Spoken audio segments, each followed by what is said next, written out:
We're going to go ahead and play the most important piece of this video. I want Lila to give you a little bit of the setup first, and then we'll cut back to proper introductions and all that, and get you lined up for the press conference. Lila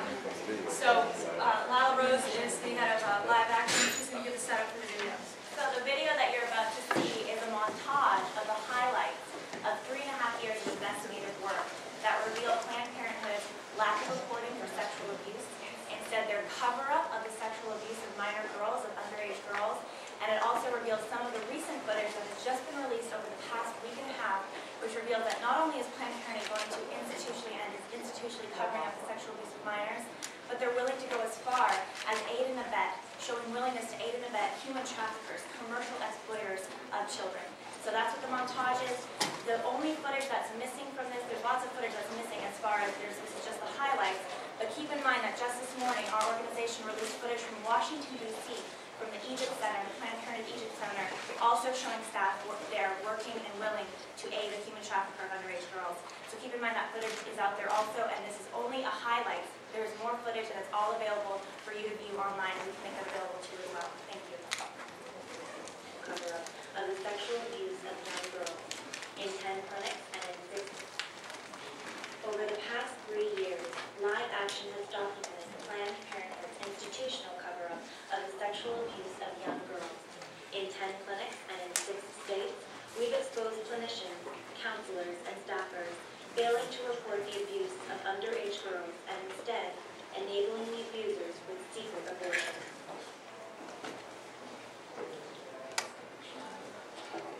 I don't mind that if we report it as rape, and that's child abuse. Look, if we get this conversation, I'm gonna have to talk to my manager, and yeah, he's gonna get his call. Because he's not supposed to, he's your age double and more one day. But in order to get this, I'm not gonna tell anybody, okay? And I'm here all of you.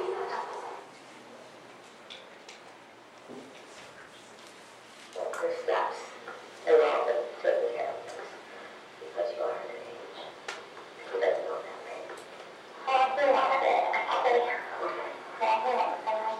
Okay, so we'll keep it cool for it. Yeah. Okay.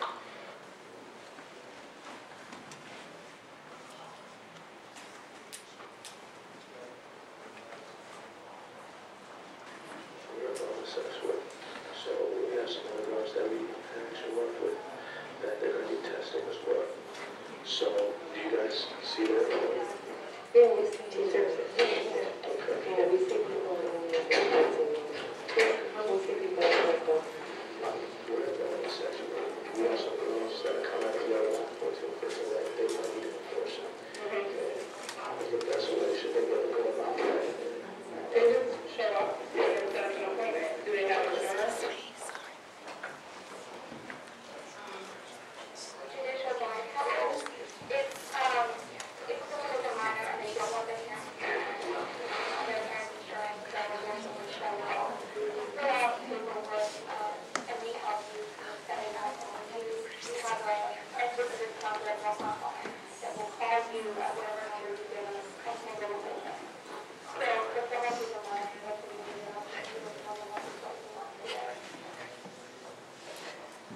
You really have a suggestion about what else could we do? I'm just looking at the work, you know. Yeah, it's not permanent or just be that extra action walking by.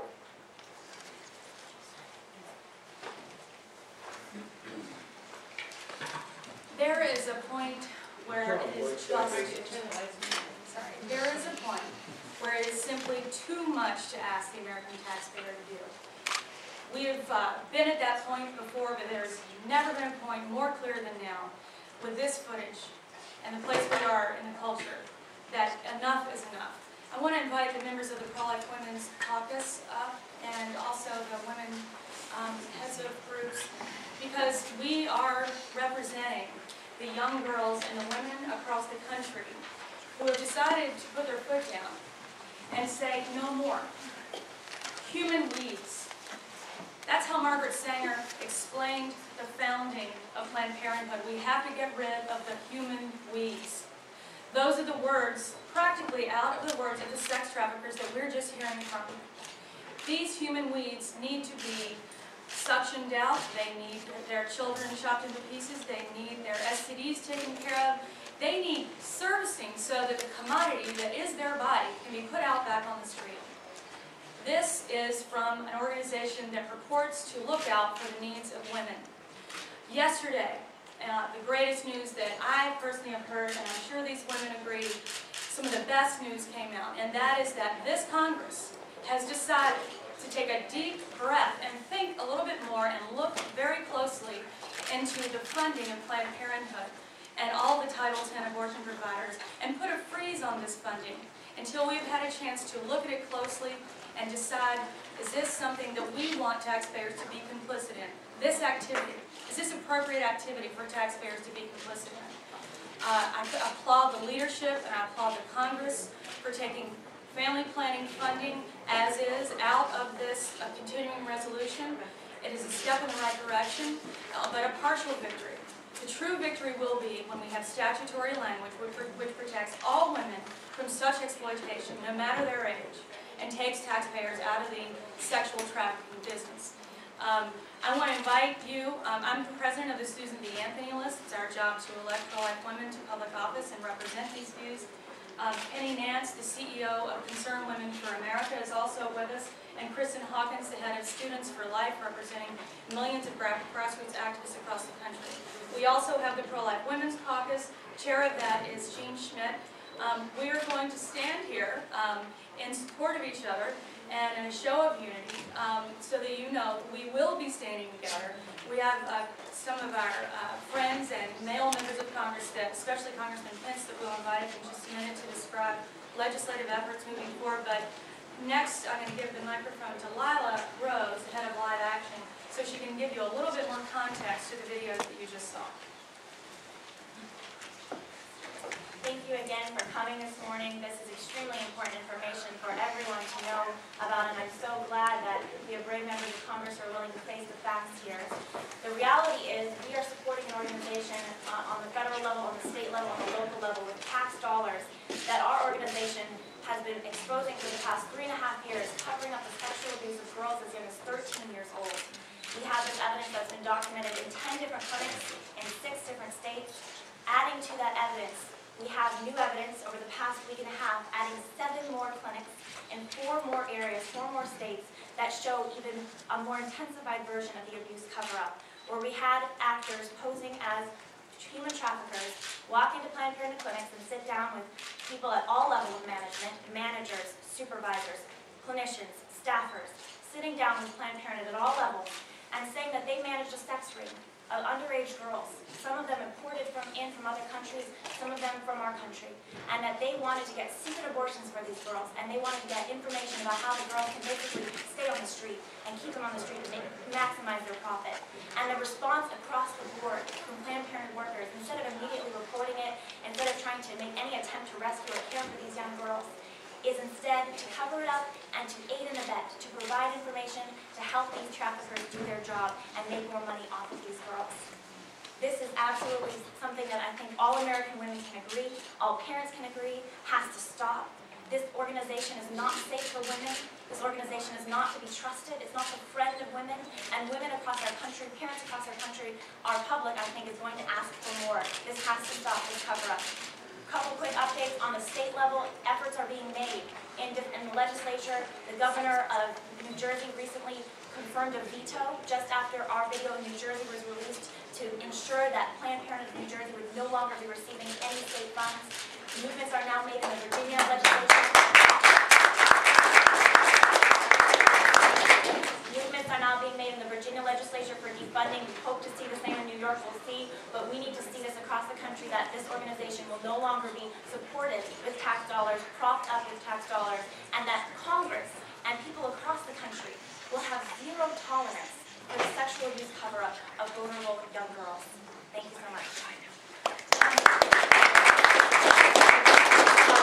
This begins a call-in day from grassroots folks all around the country from our organization, Susan B. and Liz. The website, the go-to website is exposeplannedparenthood.com.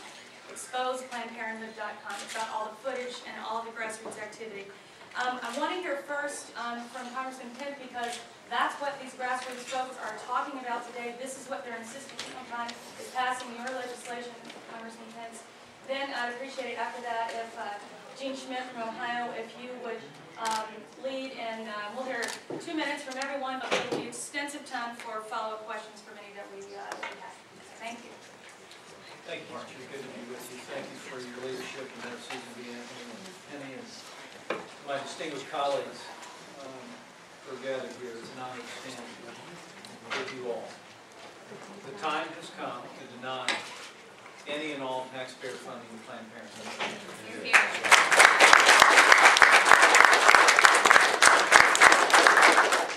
We stand today united in the wake of these horrendous videos that have been courageously developed.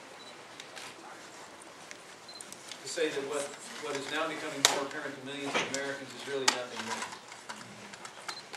The reality is that the largest abortion provider in America is also the largest recipient of federal funding under Title X.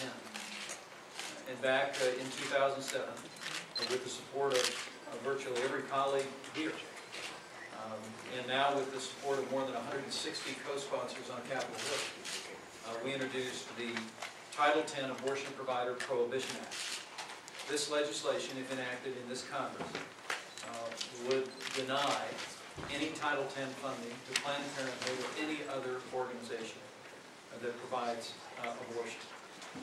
We just simply believe that first, let me say, there's a lot of important work that's done in Title X clinics. There's a lot of important health screening and health education, counseling that takes place. Our legislation does not cut one dime from Title X funding. What it does, it says if you are also in the business of providing abortions, you cannot be the recipient of Title X funding. And as we all know standing here, according to their recent annual report, Planned Parenthood received $363.2 million in taxpayer funding during a period of time that they boasted of having performed 324,008 abortions. Now, Planned Parenthood will be quick to say that the Title X funding can't be used for abortion, and in a technical, statutory way that may be correct. But we all know that money is fungible. The money that the hundreds of millions that pour into Planned Parenthood Title X clinics free up resources for their abortion procedure.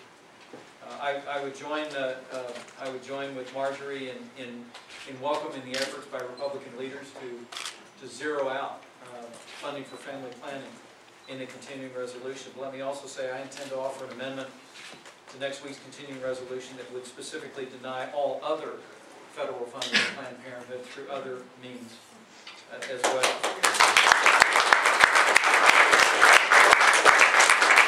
Let me say, I stand here as a legislator, but I also stand here as a dad. I have 2 teenage girls at home. And to see on these videos the kind of facilitation of the abuse of minor girls is deeply offensive to me. And what happened in New Jersey happened in a Title X clinic. And